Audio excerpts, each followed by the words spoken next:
Welcome to Real Herbalism Radio, show 253, recorded live at Big Dog Studios in Eugene, Oregon. Today's show is brought to you by Ace High Graphics is your place for custom face masks, shirts, and hoodies. Visit them at acehighgraphics.com.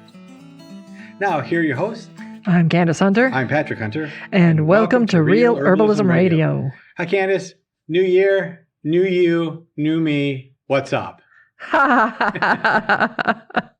We're like sprouts right at the edge of the Earth's crust, trying to break through, wanting to break through, but not quite sure if it's time yet.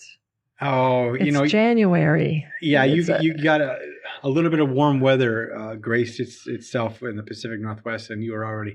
Should we start the spring garden? And I was like, nah. Mother's Day at the minimum. No, maximum. February. No, everyone does that, and then they're like all complaining when they get 6 inches of snow in March and all their seedlings are shot.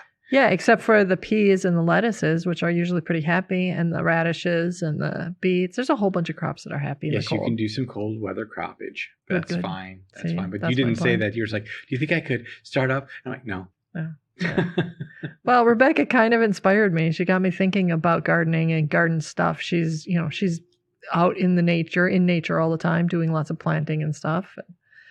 I'm really thinking about which crops and how can I do better at succession cropping this year. So that's not something I could really do in Minnesota as well.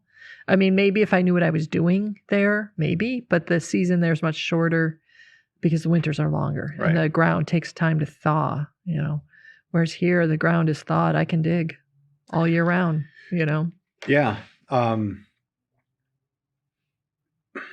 Which is, yes, we can dig all around. And I was just thinking about, January and getting ready for the spring and moving forward on that. But it's kind of hard just because of where we're at now as a country and as a nation. I mean, the last 2 weeks have been hugely changing, transformative, chaotic, massively disappointing. I felt like maybe, and I know I'm not alone, a lot of people felt like we lost something. Yeah. On January 6th, that as a nation, we overall lost something, something that made us exceptional, that did make us unique. They always talk about American exceptionalism, and we've lost it. Yes, on many things I think we have, but on that one thing, I felt that was the really cool thing. That was the one thing we were exceptional, which was that peaceful transfer of power, which has happened 200 times, for over 200 years, and this time it didn't. Yeah. Which speaks volumes to the previous commander-in-chief, leader, president. Yeah, and the state that we've all been in. I mean, the last 4 years in America have made for an awful lot of ugliness that's at the surface, but there's been a lot of challenges even before that. I mean, we've got more of a run of like 30 or 40 years of increasing amount of divisiveness in our political realm. And that's created an emotional climate in our country, no matter what your beliefs are and what side of the fence you might be standing on or climbing to or whatever. That's created a lot of anger. It's created a lot of shame. It's created a lot of grief. I mean, we have a lot of emotions, a lot of stuff that isn't healthful and hasn't helped us grow as a country, that's been swirling around. And it just keeps intensifying and intensifying. And now we're at the point where we've got the, alchemical essence, as it were, ready to, it's as intensified as it can possibly get now. And now we're in the middle of a crucible trying to burn away the stuff that isn't working. And that in itself, just that alone, is really challenging. It's hard to be in that. Yeah. For sure. And we're recording this, we happen to be recording this the day before the election, the inauguration, rather. Yes.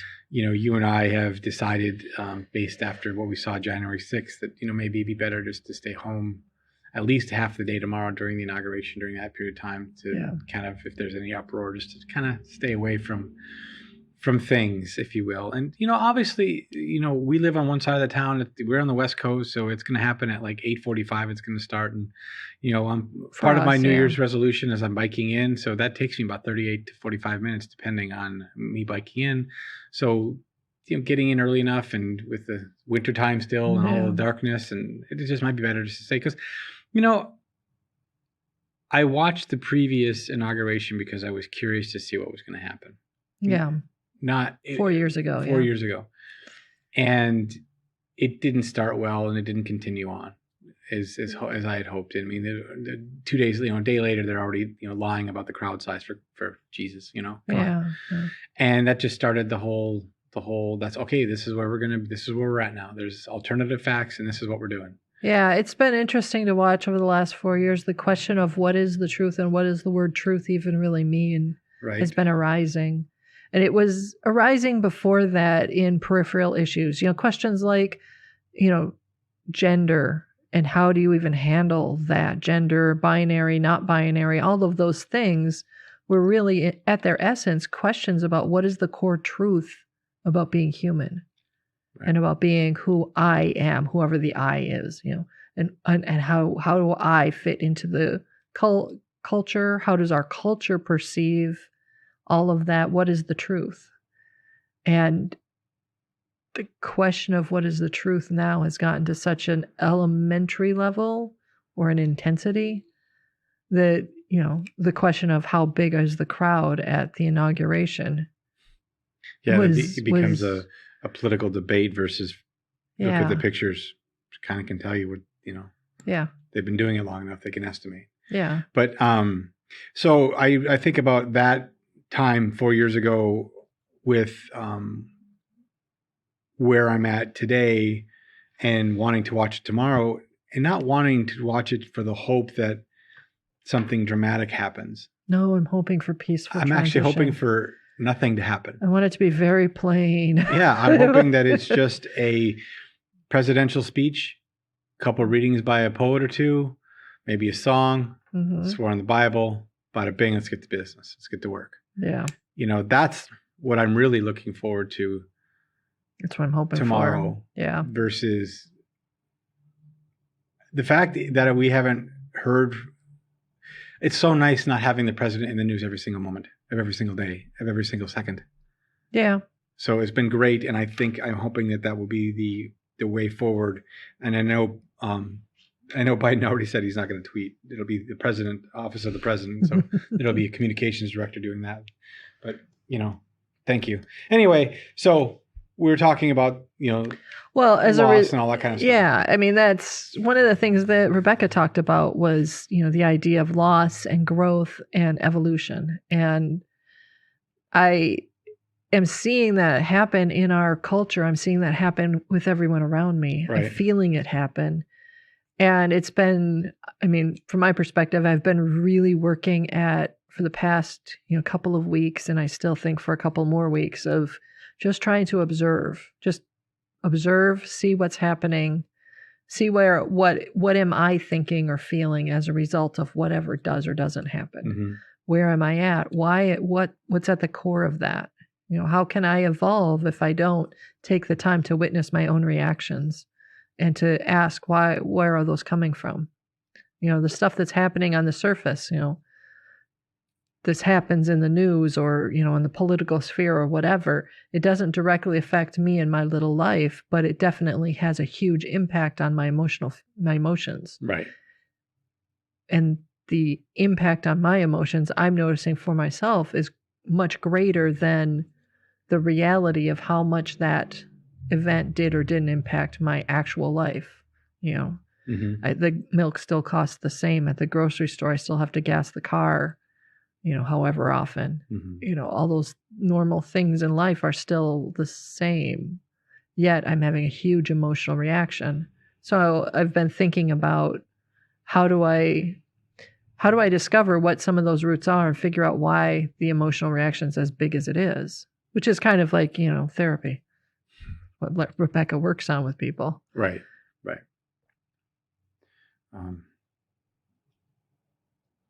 So you're looking at me like I'm a nut job again. I turn everything into this big, giant opportunity to do a lot of self-examination. So in my big always turning everything into an opportunity to examine where I'm at and all of that. I've got my own set of things that I do. Right. Like I've got meditation. I've been doing a lot of incense lately. I've been noticing, she talked about the trees and her relationship with the trees, which got me thinking about the fact that a lot of the incense that I like to listen to, because that's the proper term for incense. Are you kidding me? You don't smell it, you listen to it? You listen to incense. That's I don't know exactly that's a whole why. Other show. But, oh my God. Yeah, incense itself is a whole nother show. But I've been thinking. Oh my Lord. But I've been thinking about the trees that contribute, because a lot of the ones that I really like involve trees, like Palo Santo and frankincense have been two really important ones.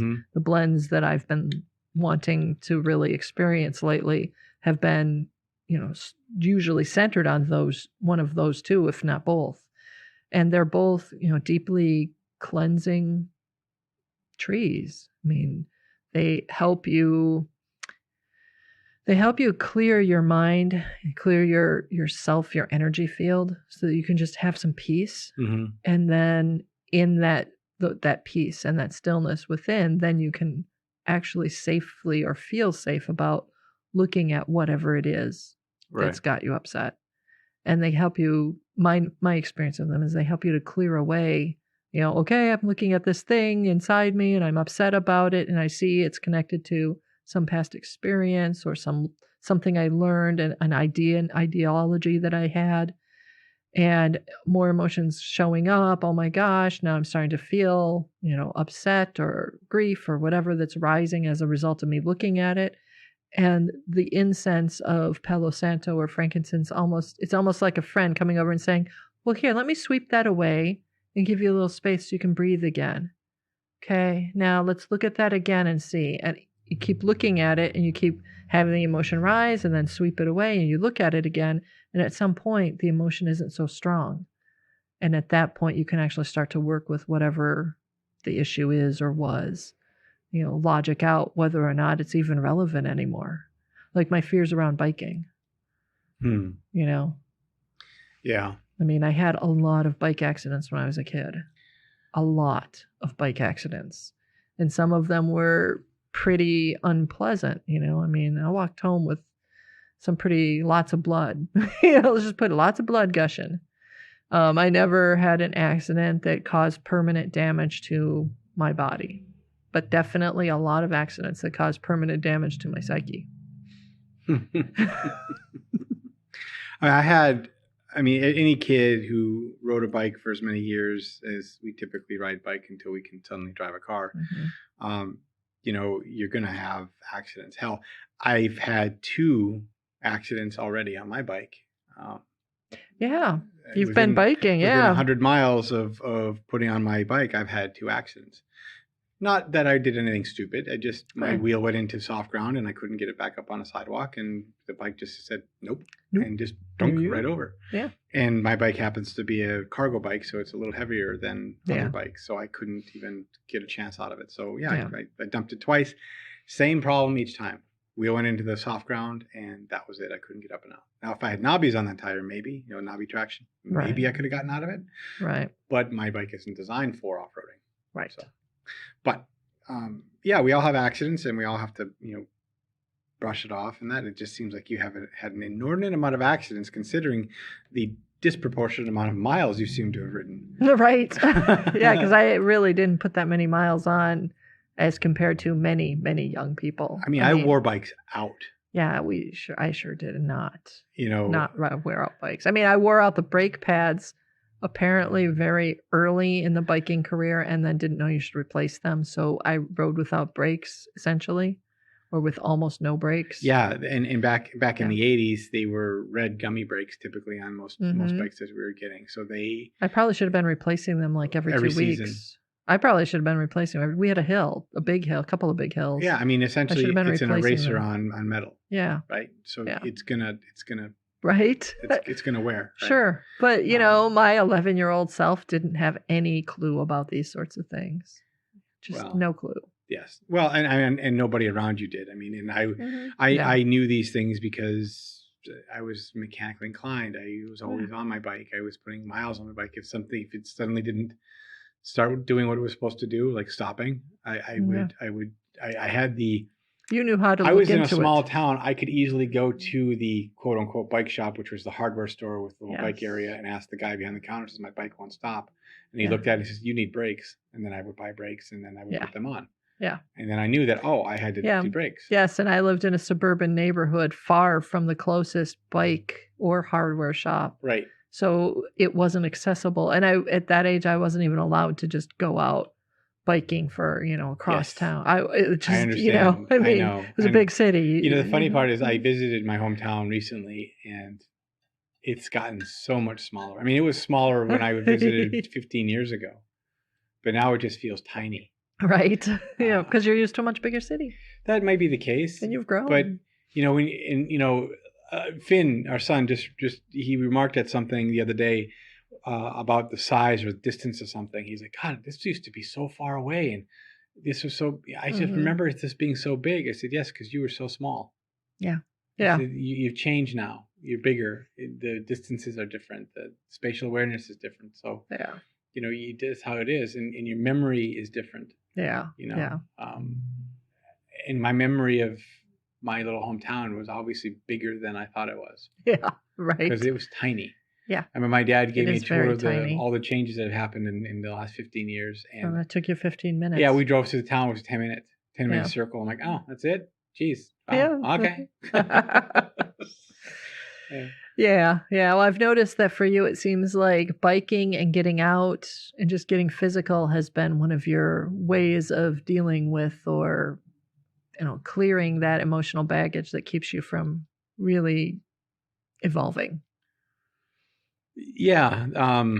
This last few months before, during the winter and stuff, one of my pastimes has been golf. Yeah. Partly because I can be with friends and we don't have to wear masks and we can have some semblance of a normal pastime. Yeah, you can keep enough social distance when you're golfing and yet still chat. Right.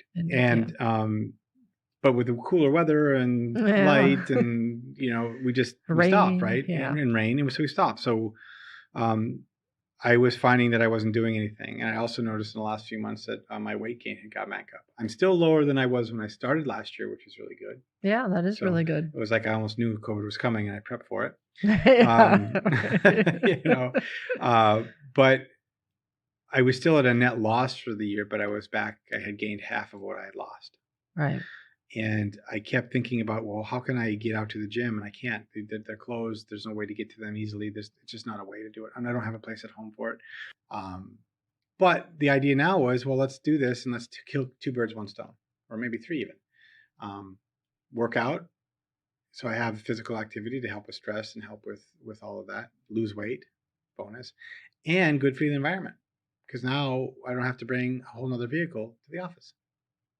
Right? Right. So how's that helping you evolve? Well, it's helping me evolve because I think that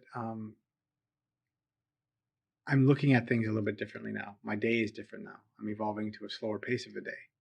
Mm-hmm. Because I have to make room for bike riding. I have to make room for that space. It's like making room when I used to have to commute across the city. It was a 45-minute commute, right? Mm-hmm.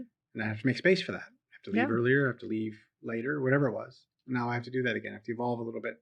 But with bike riding, it's much more solitude than in the car.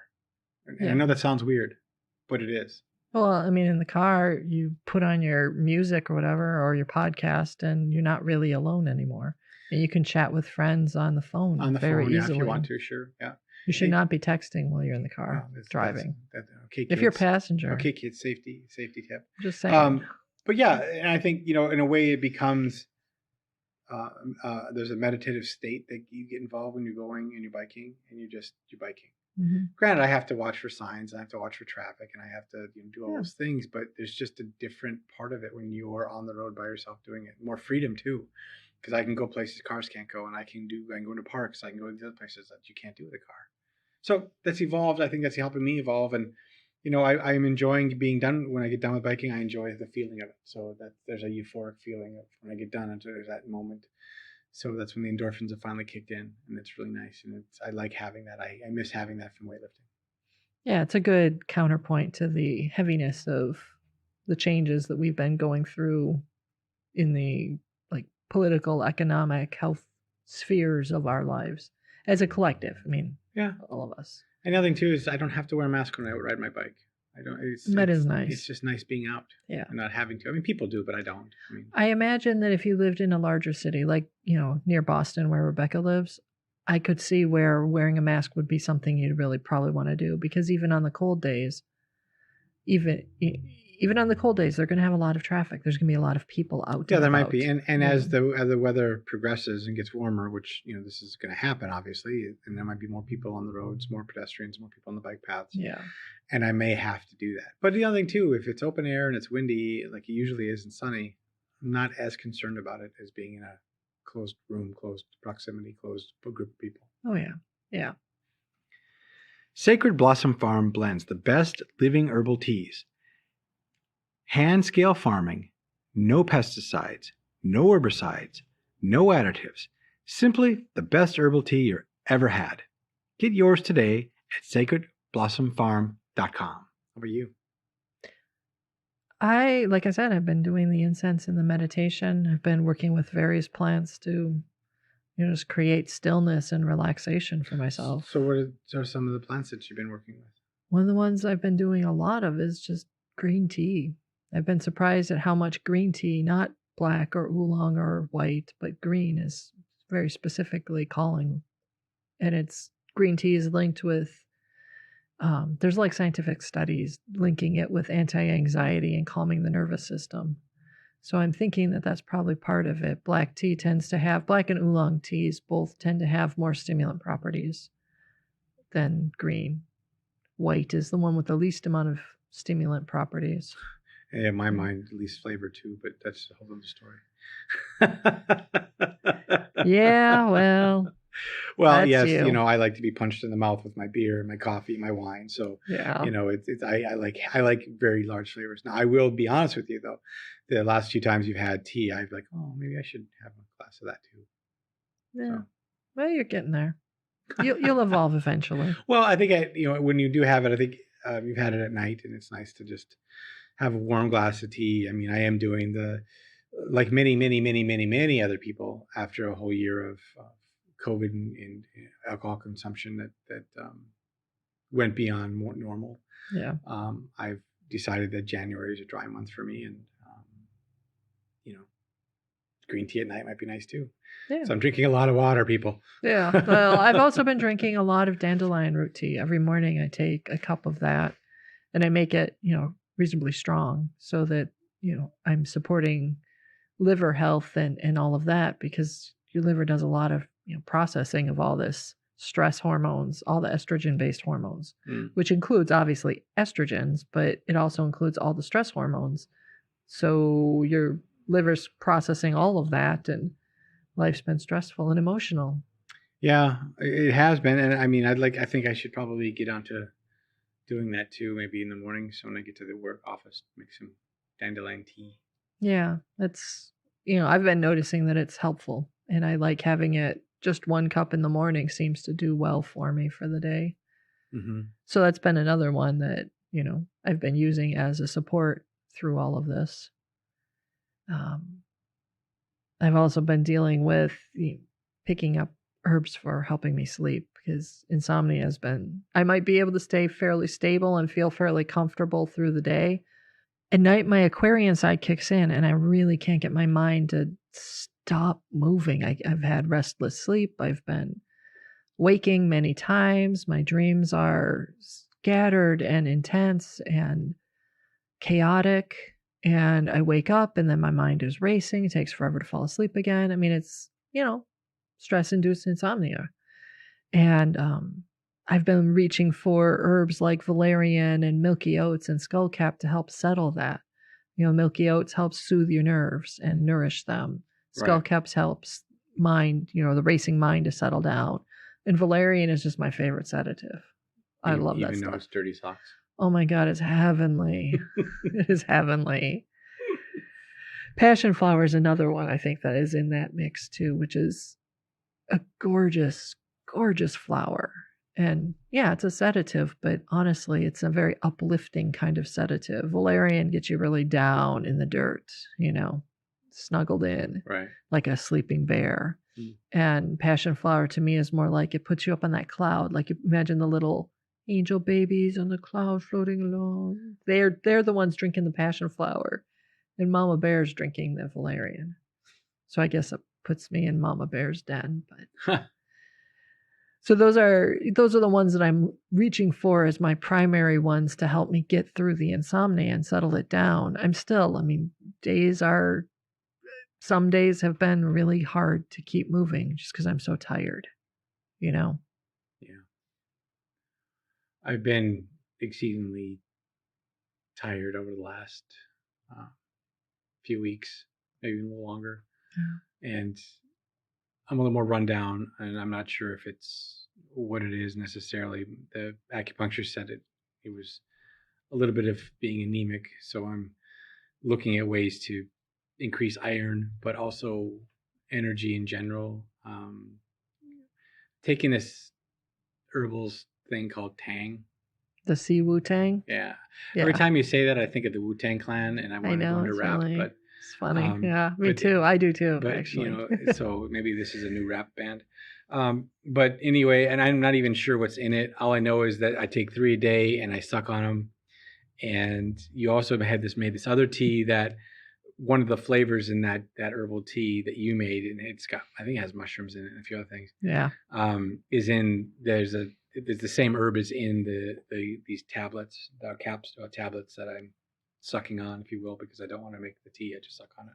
Well, you can just swallow them. You don't have to even. Oh, I thought I had to release those bad boys. I've told you like 5 times. I thought you had to make a tea. It speaks to how much stress you're under that you've asked, and I've spoken 5 times, and you've not really quite been able to grasp that. Yeah, you can just swallow them. They're pills.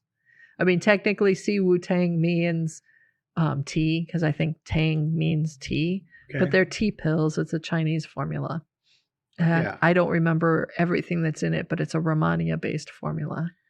So Rehmannia is a root used in Chinese medicine. And I don't remember all of the properties offhand because I didn't study up to make sure I'd remember this before the podcast. Right. But I threw that at you. Yeah, you did kind of.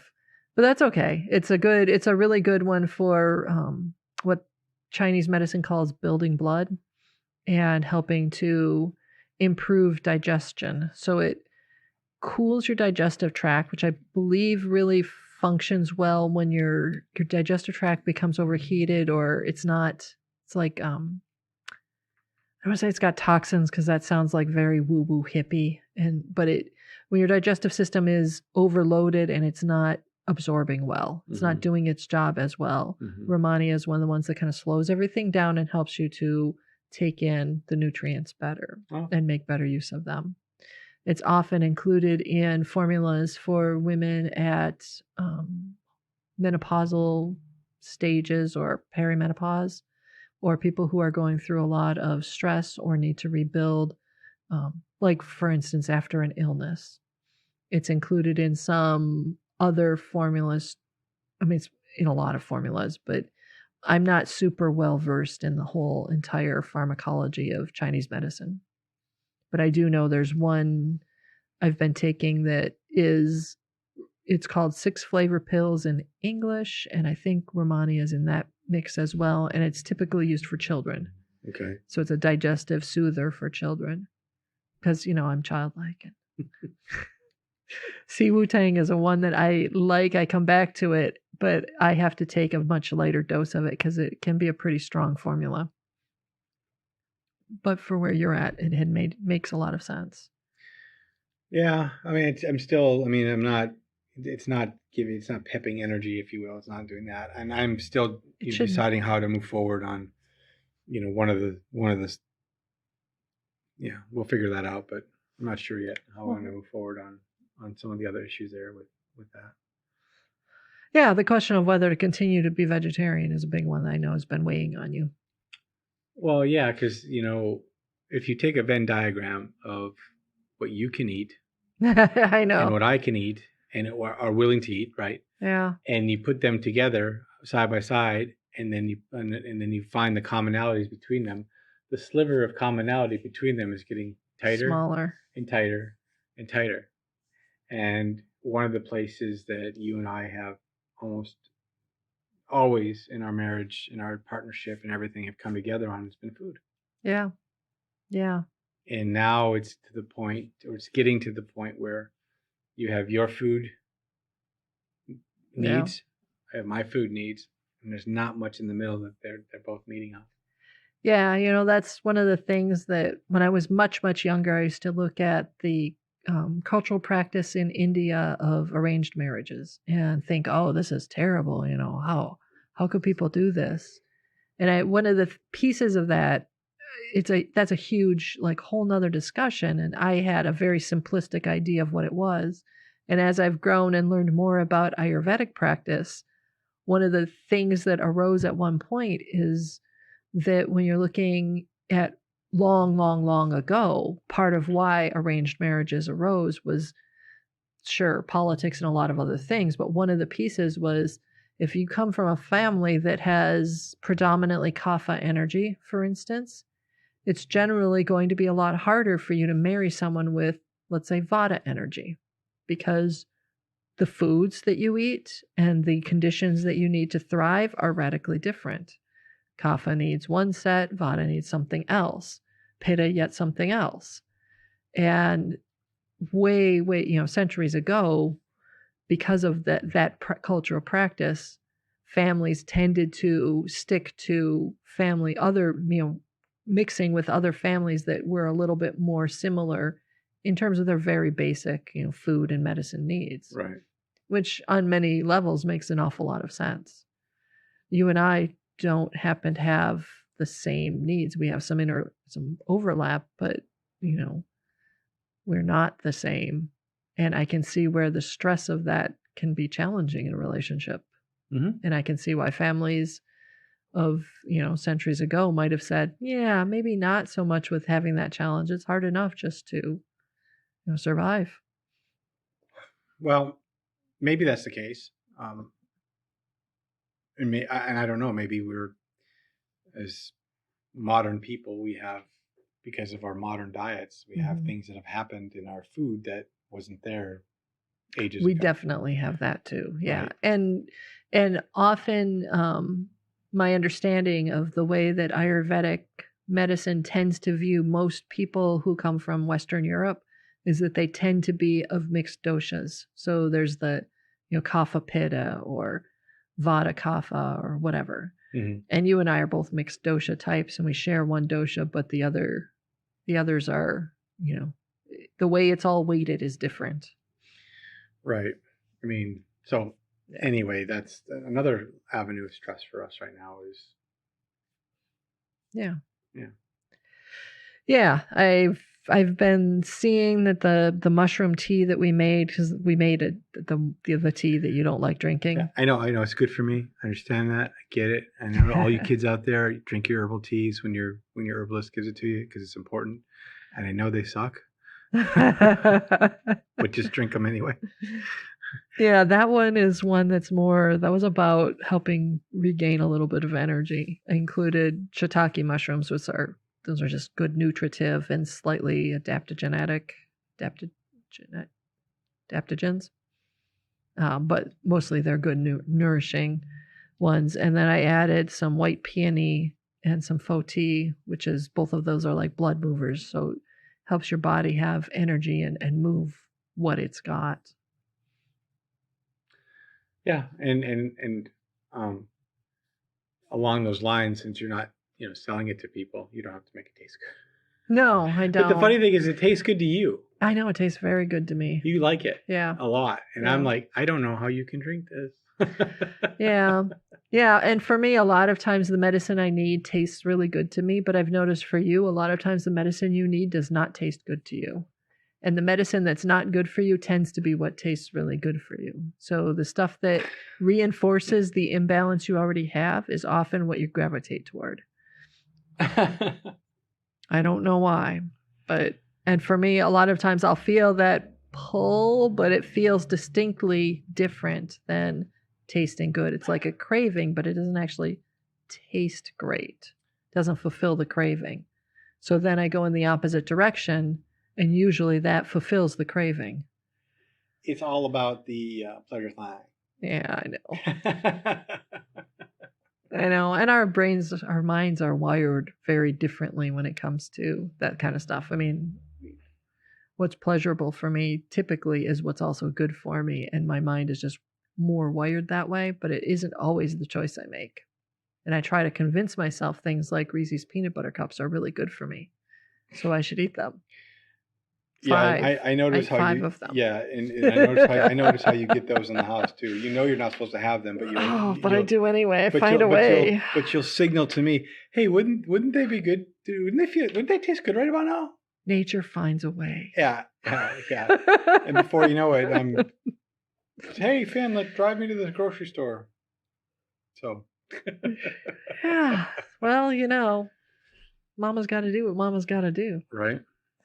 So I don't know. I really, back to talking about enjoying talking with Rebecca. I enjoyed talking with her. I like her approach to melding the plants and the healing and the therapy. And just that acceptance she has, wherever you're at, it's okay, And I really appreciate that about her and her way of practicing. Yeah, for sure. And it was an interesting story. I never would have picked her as someone that lived on the East Coast and the West Coast. And right. Kind of had a little bit of an adventure in life. It just goes to show you that you really can't. You don't know somebody until you start really getting past the surface. Yeah. Then you can figure out what makes them really tick and why they do what they do. Yeah.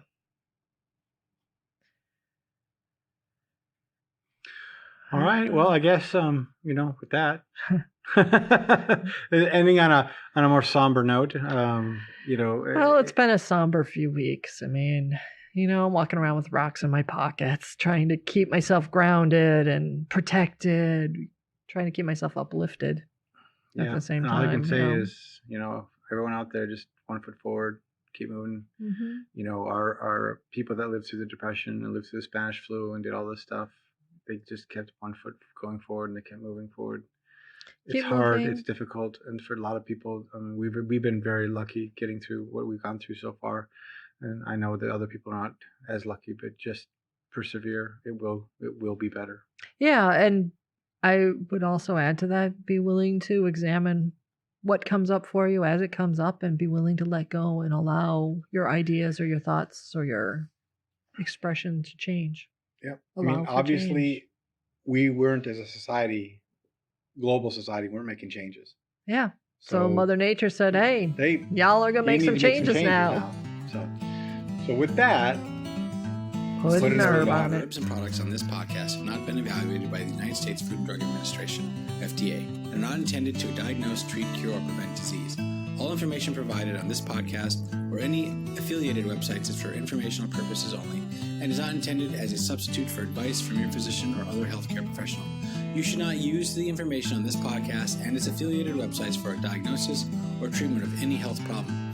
Always consult with a healthcare professional before starting any new vitamins, supplements, diet, or exercise program before taking any medication, or if you have or suspect you might have a health problem. Any testimonials, questions, or case studies are based on individual results and do not constitute a guarantee that you will achieve the same results.